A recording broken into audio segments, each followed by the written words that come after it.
अस्सलाम वालेकुम स्टूडेंट्स। तो ये हमारा नया लेक्चर है टॉपिक स्पेक्ट्रम पे। ठीक है, हम स्पेक्ट्रम से रिलेटेड तमाम इन्फॉर्मेशन इसमें पढ़ेंगे। तो फिलहाल हम समझते हैं कि स्पेक्ट्रम क्या होता है। तो लास्ट लेक्चर्स में हमने पढ़ा था कि इलेक्ट्रोमैग्नेटिक रेडिएशन जो होती है, ठीक है, उनकी अलग अलग अलग टाइप्स की रेडिएशंस होती हैं, उनकी अलग अलग वेवलेंथ होती है। उनको हम अरेंज करते हैं in order of increasing wavelength या डिक्रीजिंग फ्रीक्वेंसी। ठीक है, तो उसके फिर जो एक चार्ट बनता है या एक अरेंजमेंट बनता है उसको हम लोग बोलते हैं इलेक्ट्रोमैग्नेटिक स्पेक्ट्रम। तो उस स्पेक्ट्रम को ऑब्जर्व कैसे किया जाता है या उन स्पेक्ट्रम के बारे में स्टडी कैसे की जाती है, तो उसके बारे में हम इस लेक्चर में पढ़ेंगे। और कितने टाइप के स्पेक्ट्रम्स होते हैं, क्या क्या चीज़ें होती हैं, इन डेप्थ उसके बारे में इंफॉर्मेशन लेंगे। ठीक है, तो चलिए शुरू करते हैं। तो सबसे पहले हम जानते हैं कि स्पेक्ट्रोस्कोप क्या होता है। ठीक है, स्पेक्ट्रोस्कोप, देखिए स्पेक्ट्रोस्कोप एक स्पेशल टाइप का इक्विपमेंट है। This is an equipment. ठीक है, ये इक्विपमेंट है जो यूज़ किया जाता है रेडिएशन को सेपरेट करने के लिए। ठीक है, it is use to separate radiations.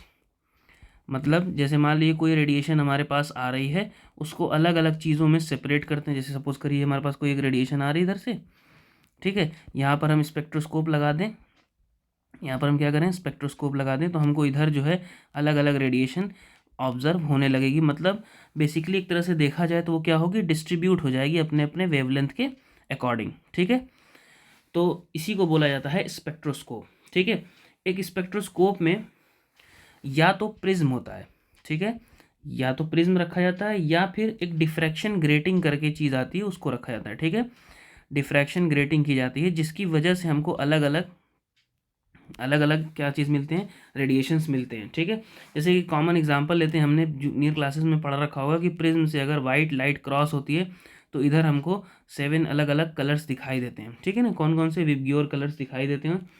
ठीक है, नीचे से विबग्योर इस तरह से लिखा जाता है। ठीक, तो इस तरह से हमको दिखाई देता है। बेसिकली यही होता है।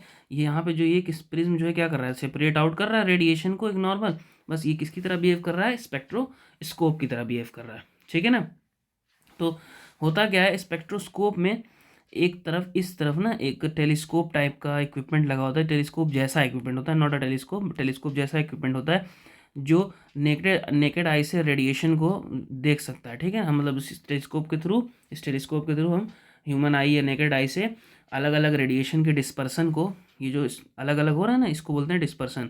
इस डिस्पर्सन को हम देख सकते हैं। तो उस इक्विपमेंट को हम लोग क्या बोलते हैं, स्पेक्ट्रोस्कोप। ठीक है, कभी कभी क्या होता है स्पेक्ट्रोस्कोप में जो ये स्कोप लगा हुआ है टेलीस्कोप टाइप, इसकी जगह ना कभी कभी लगी रहती है फोटोग्राफिक प्लेट्स। ठीक है, फोटोग्राफिक प्लेट्स मतलब ऐसी चीज़ जिसके ऊपर फोटो पूरी पैटर्न जो है प्रिंट हो जाए एक तरह से। ठीक है, रेडिएशन जो होगा वो रिकॉर्ड हो जाए। तो ऐसे इक्विपमेंट होता है, इस तरफ वहाँ पे फोटोग्राफिक प्लेट्स लगी होती हैं। ठीक, फोटोग्राफिक प्लेट, इसके ऊपर पूरा रेडिएशन क्या होता है, रिकॉर्ड हो जाता है। तो ऐसे जो इक्विपमेंट होते हैं उनको हम लोग बोलते हैं स्पेक्ट्रोग्राफ। बेसिकली वर्क दोनों का सेम ही है। यहाँ पर स्पेक्ट्रोस्कोप में हम उसको ऑब्जर्व करते हैं और स्पेक्ट्रोग्राफ में उसका पूरा डेटा हम रिकॉर्ड कर सकते हैं कि कैसे जो है रेडिएशन इमिट हो रही है। ठीक है, तो स्पेक्ट्रोस्कोप और स्पेक्ट्रोग्राफ में यही डिफरेंस है। अब इन चीज़ों की स्टडी, ठीक है ना, the branch of science deal with this study, या the branch of science deal with the study of spectra. Branch of science deals with the study of spectrum is called spectroscopy. मतलब एक तरह अलग पूरी branch ही बना दी गई है जिसके अंदर हम लोग क्या पढ़ते हैं, पूरे रेडिएशन के बारे में, उसके अलग अलग उसमें रेडिएशन को अलग अलग वेवलेंथ में फ्रीक्वेंसीज में डिस्ट्रीब्यूट करके उनके ऊपर डिटेल में स्टडी करते हैं बाय यूजिंग स्पेक्ट्रोस्कोप और स्पेक्ट्रोग्राफ। ठीक है, तो ये होता है कंसीडर स्टडी जो होती है स्पेक्ट्रोस्कोपी के अंदर होती है। ठीक है, तो अगर हम अब क्लासिफिकेशन देखें तो स्पेक्ट्रम या स्पेक्ट्रा प्लूरल फॉर्म में बोला जाता है। तो ये दो पार्ट में स्पेक्ट्रम जो है ये दो अलग अलग पार्ट में डिवाइडेड है। ठीक है, मतलब बेसिकली ये दो टाइप का होता है। ठीक है, जो पहला होता है हमारा उसको हम लोग बोलते हैं इमिशन स्पेक्ट्रा। इसको क्या बोलते हैं हम लोग, इमिशन स्पेक्ट्रा। और जो दूसरा होता है हमारा ये होता है एब्जॉर्प्शन स्पेक्ट्रा। ठीक है, इमिशन माने निकलना और एब्जॉर्प्शन माने एब्जॉर्ब होकर। ठीक है, तो एब्जॉर्प्शन स्पेक्ट्रा तो दो टाइप के होते हैं, तो दोनों को हम लोग इंडिविजुअल पढ़ते हैं। ठीक है, तो चलिए सबसे पहले शुरुआत करते हैं हम लोग इमिशन स्पेक्ट्रा की। इमिशन स्पेक्ट्रा,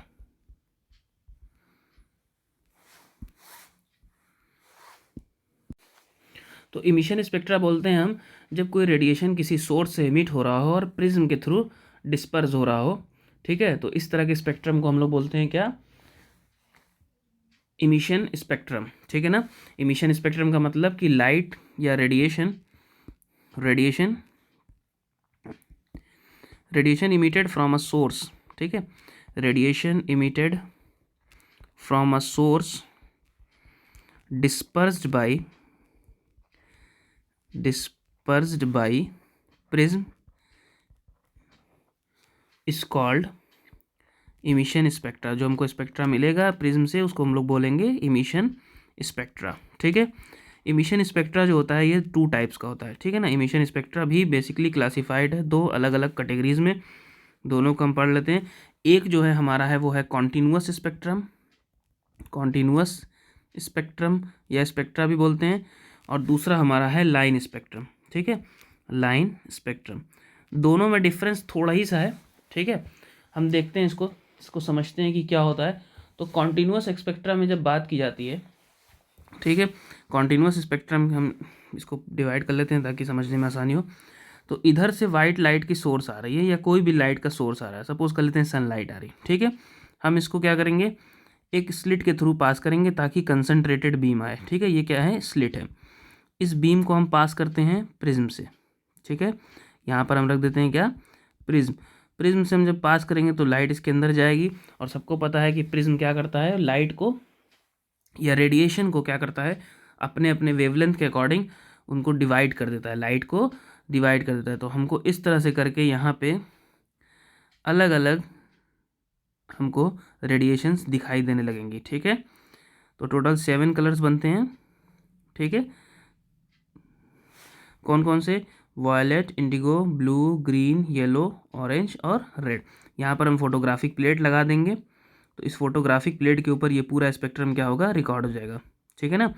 फोटोग्राफिक प्लेट लगा देते हैं तो इसके ऊपर हमको पूरा स्पेक्ट्रम रिकॉर्ड हो जाता है। इसको बोलते हैं हम लोग कॉन्टिन्यूअस स्पेक्ट्रा, ठीक है। सिंगल लाइट की जो वाइट लाइट होगी या नॉर्मल लाइट होगी वो आएगी और स्लिट के थ्रू, ठीक है, सनलाइट भी बोल सकते हैं इसको, स्लिट के थ्रू पास करेगी, प्रिज्म से पास करेगी तो डिस्पर्स होगी, डिस्पर्स होके अपने अपने वेवलेंथ के अकॉर्डिंग 7 कलर के स्पेक्ट्रम में रिजॉल्व हो जाती है, ठीक है। 7 कलर स्पेक्ट्रम में रिजॉल्व हो जाती है। इसी को हम लोग बोलते हैं कॉन्टिन्यूअस स्पेक्ट्रम, ठीक है। अगर हम लाइन स्पेक्ट्रम की बात करें तो लाइन स्पेक्ट्रम में बेसिकली क्या किया जाता है कि कोई भी, जैसे मान लीजिए सपोज करिए कि कोई वोलाटाइल सॉल्ट ले लिया गया, ठीक है, वोलाटाइल सॉल्ट जैसे एग्जांपल ले लेते हैं NaCl, ठीक। हम यहाँ पे ऐसे बर्नर जलाते हैं और नाइक्रोम वायर या प्लेटिनम वायर पे थोड़ा सा सॉल्ट लगा के इसको बर्न करते हैं। तो जब इसको बर्न करेंगे तो ये कुछ ना कुछ लाइट प्रोड्यूस करेगा। इस लाइट को हम अगेन स्लिट के थ्रू पास करते हैं ताकि कंसनट्रेटेड फॉर्म में जाए। तो यहाँ से लाइट जाती है, ठीक है, उसकी जो बीम होती है रेडिएशन की वो जाती है, उसके बाद ये प्रिज्म से क्रॉस करती है और फिर ये क्या होती है, डिस्ट्रीब्यूट हो जाती है अलग अलग उसके अपने अपने जो भी उसमें वेवलेंथ होगी या जो भी उसमें रेडिएशन होगा उसके अकॉर्डिंग ये अरेंज हो जाती है। तो NaCl का अगर हम अरेंजमेंट देखते हैं तो हमको 2 तरह की वेवलेंथ मिलती है, ठीक है। यहाँ पर हम फोटोग्राफिक प्लेट अगेन लगाएंगे, तो हम फोटोग्राफिक प्लेट को अगर हम इस तरह से सामने से नोटिस करें तो हमको 2 स्पेक्ट्रम दिखाई देता है यहाँ पे, एक इधर और एक इधर। इस तरह से जो इसकी वेवलेंथ होती है वो होती है 5896 एंगस्ट्रॉम, और नीचे वाले की जो होती है वो होती है 5890 एंगस्ट्रॉम, ठीक है। तो ये हमको मिलता है स्पेक्ट्रम, लाइन स्पेक्ट्रम, किस चीज़ का, NaCl का। इसी तरह से हम अलग अलग सॉल्ट्स का यूज़ करेंगे तो हमको अलग अलग स्पेक्ट्रम इस तरह से लाइन के फॉर्म में फोटोग्राफिक प्लेट पे दिखाई देगा। तो इससे जो है हमको उस सॉल्ट का स्पेक्ट्रम पता चल जाएगा या उसका रेडिएशंस किस किस वेवलेंथ में होते हैं उसके बारे में पता चल जाएगा। ऐसा सिर्फ सॉल्ट के साथ नहीं बल्कि हम गैस के साथ भी कर सकते हैं। जैसे फॉर एग्जांपल हम मान लीजिए यहाँ पर एक ट्यूब लेते हैं, ठीक है, इलेक्ट्रिक चार्ज वाला ट्यूब जिसके अंदर करंट फ्लो रहेगा, ठीक है। इसके अंदर हम मान लेते हैं, फिल कर लेते हैं हाइड्रोजन गैस। जब हम हाइड्रोजन गैस को लो प्रेशर पे जब बर्न करेंगे तो हमने प्रीवियसली पढ़ा था कि जब हाई वोल्टेज पे लो प्रेशर पे जाती है तो कुछ ना कुछ इसमें से लाइट निकलती है, ठीक है। सपोज कर लेते हैं ये उसकी बीम्स निकल रही हैं यहाँ से, ये हम अगेन इसको स्लिट के थ्रू पास करेंगे ताकि कंसनट्रेटेड फॉर्म में बीम आए, ठीक। इस बीम को अगेन हम प्रिज्म से पास आउट करेंगे, तो जैसे ही ये प्रिज्म के ऊपर इसका रेडिएशन पड़ता है ये अगेन डिस्पर्स हो जाती है, ठीक है, कई सारे उसमें डिस्पर्स हो जाती है। और यहाँ पर हम अगेन फोटोग्राफिक प्लेट लगाकर हम इसके स्पेक्ट्रम को रिकॉर्ड करेंगे। तो हम नोटिस करेंगे कि हमको लाइन के फॉर्म में, जैसे ये हम इधर सामने से देखें तो हमको कुछ इस तरह से महीन महीन कुछ लाइंस दिखाई देंगी, इसी को बोला जाता है लाइन स्पेक्ट्रम, ठीक है। ऐसे करके कुछ पैटर्न्स दिखाई देते हैं, इनको हम लोग बोलते हैं क्या, लाइन स्पेक्ट्रम, ठीक है। तो ऐसा होता है हाइड्रोजन के साथ, ठीक है। तो यही होता है हमारा लाइन स्पेक्ट्रम। अगेन हम समझ लेते हैं कॉन्टिन्यूस स्पेक्ट्रम मतलब वाइट लाइट का उसके 7 कलर का स्पेक्ट्रम बनाना विबग्योर में, उसको रिजॉल्व होके उसको बोलते हैं हम लोग कंटिन्यूस स्पेक्ट्रम। लाइन स्पेक्ट्रम में हम किसी सबस्टेंस का यूज़ करेंगे, जैसे NaCl हो गया, हाइड्रोजन गैस हो गई, नाइट्रोजन गैस हो गई, नियॉन गैस हो गई, कोई भी गैस, उसको प्रिज्म के थ्रू पास आउट करेंगे तो फोटोग्राफिक प्लेट पे वो एक अपना पैटर्न देगी और पतली पतली लाइन उसके ऊपर अपने आप बन जाती है, इसी को हम लोग बोलते हैं लाइन स्पेक्ट्रम। और ये जो लाइन होती है ना, इसके हर एक लाइन का अपना एक पार्टिकुलर वेवलेंथ होता है, ठीक है। जैसे सपोज कर लीजिए इसका मान लीजिए λ1 हो तो इसका λ2 होगा, इसका λ3 होगा, इस तरह से करके मतलब हर एक जो लाइन इसके ऊपर बन रही है इसका अपना एक वेवलेंथ होगी, ठीक है। तो ये था हमारा इमिशन स्पेक्ट्रम, क्लियर। अब हम बात करते हैं हमारे दूसरे स्पेक्ट्रम की जो कि था एब्जॉर्प्शन स्पेक्ट्रम, ठीक है। एब्जॉर्प्शन स्पेक्ट्रम में क्या होता है कि हम जो हैं पहले क्या करते हैं, कोई किसी वेवलेंथ XYZ की लाइट हम किसी सबस्टेंस पे डालते हैं, ठीक है। सपोज करिए कि हमारे पास इसमें हाइड्रोजन गैस है, ठीक है, इस कंटेनर सैंपल है, इसके अंदर हाइड्रोजन गैस है। सपोज करिए इसमें λ1 λ2 λ3 λ4 4 अलग अलग वेवलेंथ की रेडिएशन इसके ऊपर पड़ रही है। फॉर एग्जाम्पल सपोज कर लीजिए कि λ3 जो है हाइड्रोजन क्या कर रहा है, एब्जॉर्ब कर रहा है, λ3 क्या कर रहा है, एब्जॉर्ब कर रहा है। तो हमको आगे हम यहाँ पर जब फोटोग्राफिक प्लेट लगाएंगे तो हमको क्या कौन कौन सा स्पेक्ट्रम मिलेगा, λ1 वाला मिल जाएगा, λ2 मिलेगा और λ4 मिलेगा। क्यों ऐसा हुआ, क्योंकि λ3 एब्जॉर्ब हो गया। तो जब इस तरह का स्पेक्ट्रम प्रोड्यूस होता है तो उसको हम लोग बोलते हैं एब्जॉर्प्शन स्पेक्ट्रम, ठीक है। तो बेसिकली सब्सटेंस जो होता है या सैंपल जो होता है वो कुछ लाइट को एब्जॉर्ब कर लेता है, बाकी जिसको नहीं करता वो आगे पास आउट होके फोटोग्राफिक प्लेट पे एक पैटर्न बना लेती है, उस पैटर्न को हम लोग बोलते हैं एब्जॉर्प्शन स्पेक्ट्रम, क्लियर। तो ये था हमारा स्पेक्ट्रम।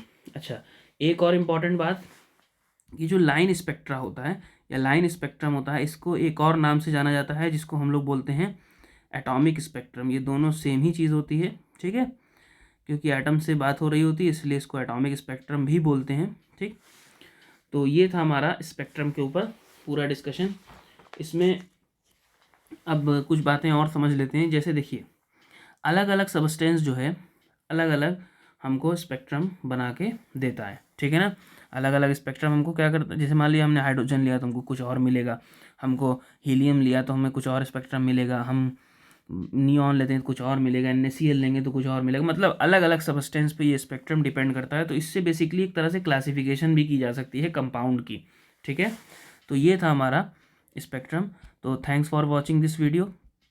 नेक्स्ट वीडियो में हम डिस्कस करेंगे एकदम स्पेशल टॉपिक जो कि है हाइड्रोजन स्पेक्ट्रम के ऊपर या इमिशन स्पेक्ट्रा, जो मतलब इमिशन स्पेक्ट्रा होता है हाइड्रोजन का, ठीक है।